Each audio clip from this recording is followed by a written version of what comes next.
We're going to go ahead and take a look at what a sample is versus a population, and then talk a little bit about statistical inference, bias, simple random sample, and other types of bias.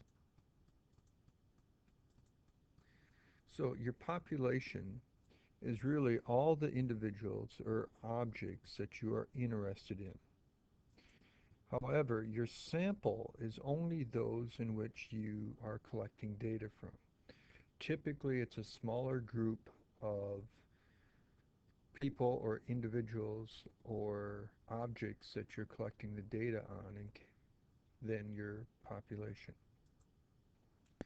Now, statistical inference is really the process that we use to say, okay, I have this information from my sample. What conclusions can I make about the overall population based on the sample that I have collected?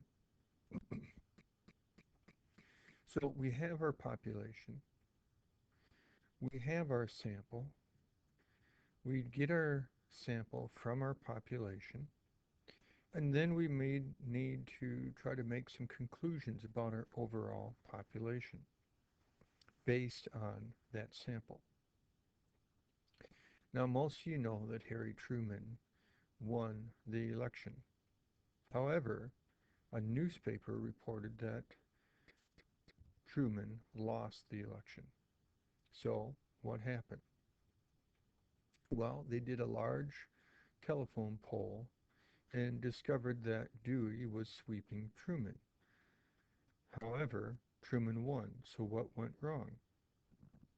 And it's called sampling bias. So when your sampling does not necessarily represent the general population, your sample does not represent the general population that you're trying to study, we run into bias. So in other words, the sample that you have is not representative of your overall population. So sampling bias will often happen, and we cannot trust those results when we try to generalize them to the overall population. So here's our overall population. Ideally, we want a sample that looks very similar, if not exactly the same, as our original population, which is really a good thing. That's what we want, because then we can make conclusions about our population based on our sample. However, if your sample does not look exactly like your population or representative of your population, then we have bias. And that's bad because then we have data that's not representative of our population and cannot make conclusions about our population.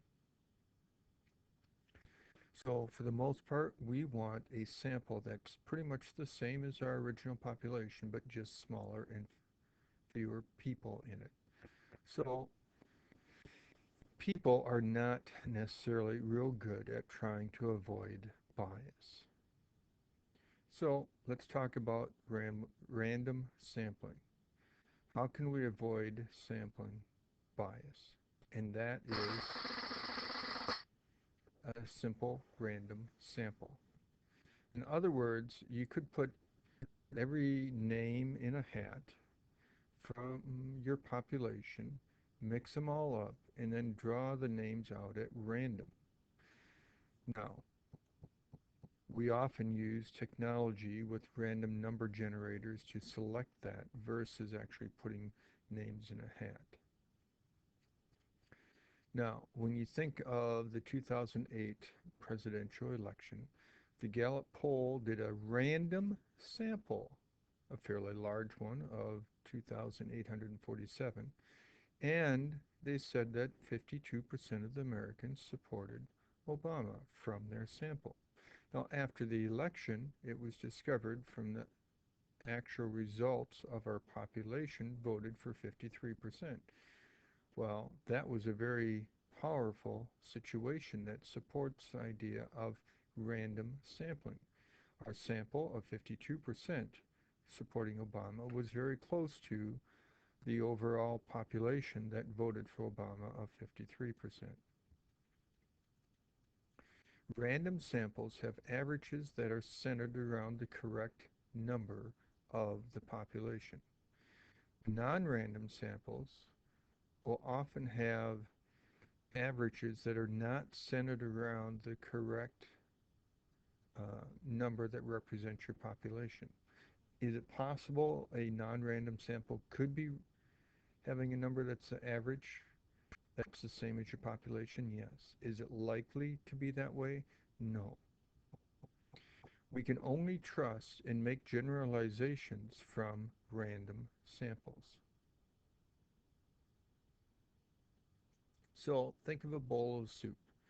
Your bowl is the population. Your sample is your spoonful that you're pulling out. So we don't necessarily have to take a random sample. We could go ahead and just select the noodles, or we could put our spoon in right towards the edge and just strain in some of the broth, but would not be representative of the overall taste and representative of the overall soup. However, if we do just put our spoon into the soup at random and pull it out, after only a few bites, after only a few samples, we're going to get a real representative taste of what the soup is truly like, versus only getting the noodles or only getting the broth and so on. We want to go ahead and focus mainly in this course on simple random samples, in which each unit or individual in your population has the equally likely chance of being selected, no matter who else has been selected. So each thing in your population has the same chance of being selected as anybody else in the population. Now, there are other types of sampling techniques out there, but we're not going to really discuss them in this course. We're going to just focus mainly on using a simple random sample, sometimes referred to as an SRS. Now, for the most part with samples, we can't necessarily always get a total list of the entire population. If you're trying to study, say, grizzly bears in Alaska, well, you can try to get an estimate of the number of grizzly bears, but you can't actually know exactly how many grizzly bears there are. It's not like they come up to you and say, hey, I'm grizzly bear 428, and so on, so you can get an accurate list. So sometimes it's not possible to get an accurate list of your entire population to be able to do a normal random number generator, to be able to contact each individual. Sometimes your population of interest is altered because of being able to sample. Sometimes your restrictions on your sample, of how you can sample, affect the population that you are actually trying to collect data on, and so your results are often not be able to be generalized to the whole population that you initially wanted to try to talk about. For the most part, you want to try to examine possible biases that could occur and try your best to avoid those at the beginning of your study or your experiment. So go ahead, if we're trying to go ahead and estimate the average number of hours students spend studying each week, which of these situations would be the best? So pause the video and read through them, try to think about any sampling biases that could occur, or which ones are good. Now, I would say the first one is not a good representative sample of how much studying people do during a week, because if you're in a library, you're probably going to be studying more than those that are not in a library, that are living in a dorm and maybe playing video games instead of studying. When you email students and ask them, it's a voluntary situation. They don't have to respond. And so typically voluntary samples are bad because Only people that have a strong opinion one way or the other are the ones that are going to respond.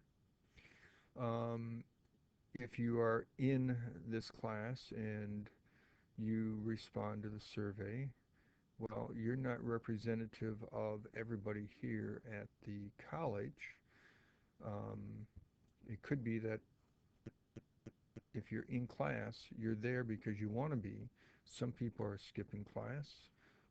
Other people um, are not represented because they're not in this class. So what about the psychology majors or the theater majors that are not here? Standing outside the student center, asking them how much you're studying. Well, you're not getting those people that are not going to class. You're not getting those people that are studying online. So we have issues with all of these.